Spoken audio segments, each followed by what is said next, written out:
Ali kemana ya?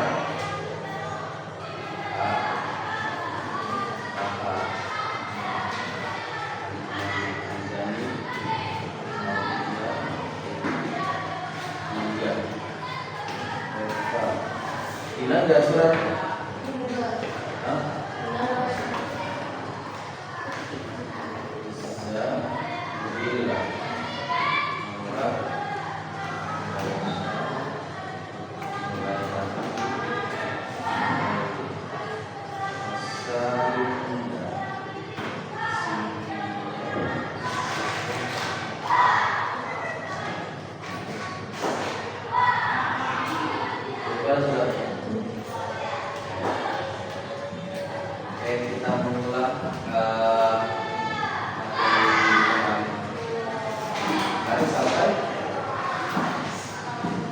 Insinyur Soekarno.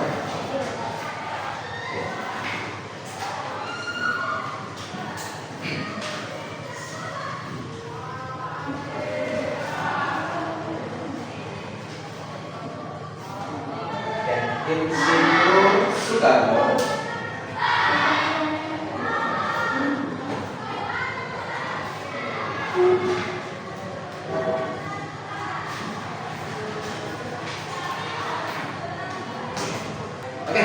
Ya, salah satu pelopor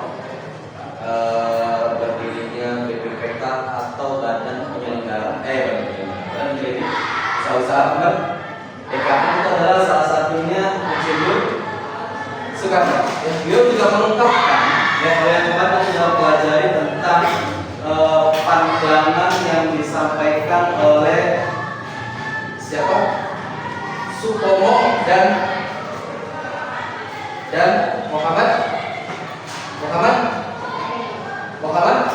Muhammadiyah. Ya, beliau mengatakan ya pada sidang BPUPK tanggal 1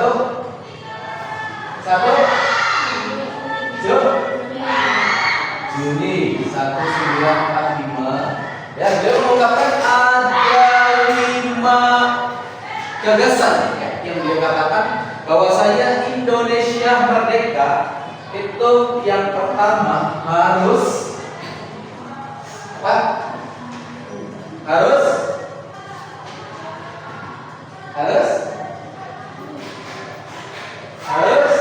kebangsaan Indonesia,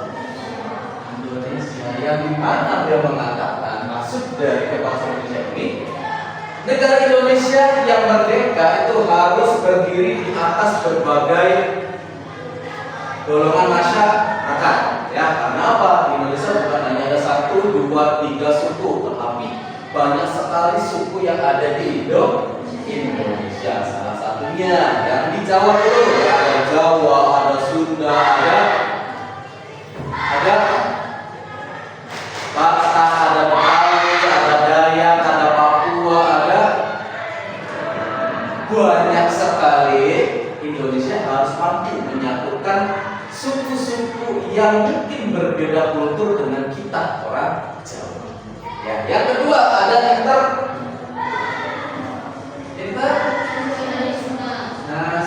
nasionalisme atau perikemanusiaan. Nah, maksudnya adalah Indonesia harus mampu kerjasama ya dengan negara-negara luar sana. Ya, bukan hanya kerjasama dalam bidang tenaga kerja saja. Karena sekarang ini ya banyak negara yang menginginkan tenaga kerja dari Indonesia. Tapi bukan itu saja maksudnya. Ya, ada kerjasama tentang keamanan, ya militer, tentang alutsista, tentang kalau misalkan kita berkunjung itu capacity building ya bahasa kerennya. Kemudian kerjasama ekonomi, yang perdagangannya apa aja, banyak sekali. Ada ekspor, ada impor. Ya, kalau kita mengekspor itu biasanya sumber daya alam kita, ada nikel, ya, ada emas, ada sawit, ada karet, ada batu, bara, dan banyak sekali. Agak banyak pokoknya ya, Indonesia ini bisa. Tapi Indonesia juga tidak pernah meninggalkan yang namanya impor ya, karena tidak semuanya negara itu mempunyai bahan-bahan baku yang dipunyai oleh negara lain. Contohnya yang Indonesia suka impor adalah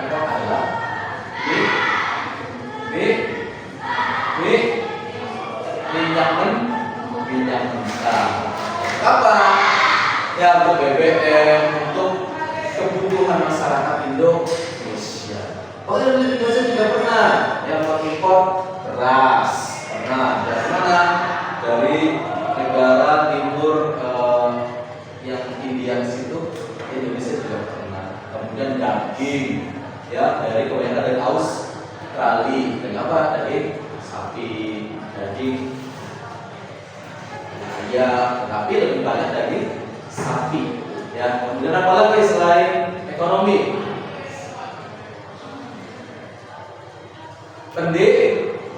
Pendidikan. Ya, pendidikan juga kita sudah bekerja sama dengan berbagai negara. Contohnya adalah pertukaran pelajar. Ya, pelajar Indonesia dilempar ke luar negeri, bukan dilempar ini, bukan, tetapi diberi kesempatan untuk belajar ke luar negeri gratis, ya, tidak ada bayaran. Sehingga ini salah satu menjadi kerjasama yang sangat baik. Ya, begitu pula dengan pelajar luar negeri yang datang ke kita, mereka juga belajar tentang kultur kita. Bukan hanya kita saja yang ke sana, tetapi dari luar negeri pun belajar tentang kebiasaan kita orang Indonesia, tentang kultur, tentang kebudayaan, tentang makanan, dan banyak sekali. Nah, itu jadi Indonesia harus siap bekerja sama dengan negara-negara lain. Kemudian yang ketiga yaitu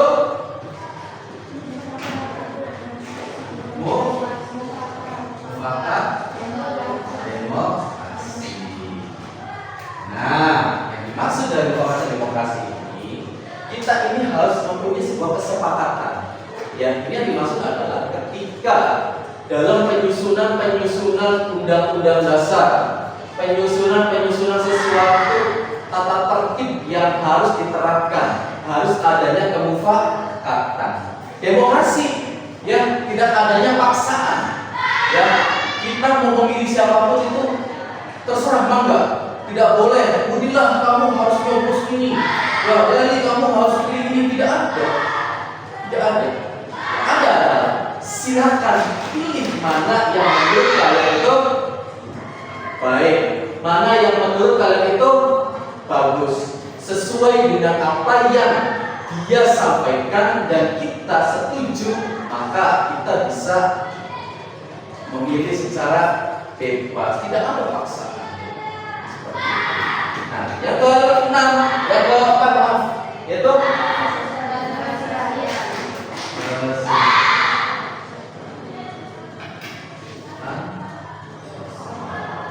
ya, tidak ada tuh yang namanya miskin, tidak ada yang namanya melarat.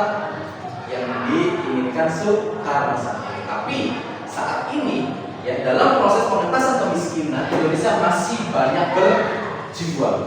Ya, walaupun dulu itu kemiskinan harus dihilangkan dan negara Indonesia yang merdeka, tetapi tidak semuanya hilang. Hanya beberapa saja yang dapat meningkatkan perekonomian keluarganya, ya. Tetapi tidak hilang semua, masih ada beberapa. Nah, ini menjadi salah satu PR pemerintah sekarang. Bagaimana caranya pengentasan kemiskinan ini dapat dilaksanakan sesuai apa yang dicita-citakan oleh Soekarno. Yang terakhir yaitu ketuhanan.